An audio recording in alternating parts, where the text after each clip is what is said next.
हुआ है समानी में पानी के लिए। इस खुर्द बुर्द की ये अजीम के पीछे छुपा कोई सियासतदान तो नहीं। और ये जरा इन बच्चों के लिए थोड़ा सा ये भी होना चाहिए। ये जरूर है सर। ये कहाँ आप तर्जुमानी तो अपनी कर रहे हैं। ऊंची फसीलों से ये लव लेटर कहाँ से आते हैं? क्या बात है।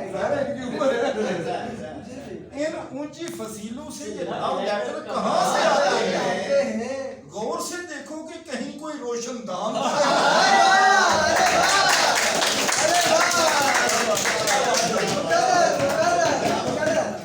इन ऊंची फसीलों से ये लव लेटर कहाँ से आते हैं? गौर से देखो कि कहीं कोई रोशनदान तो नहीं। ये अनारकी, जी अनारकी ये अंग्रेजी लफ्ज़ से अनारकी यानी तवाइफुल मुल्की, यानी मुल्क में कोई कानून नहीं है।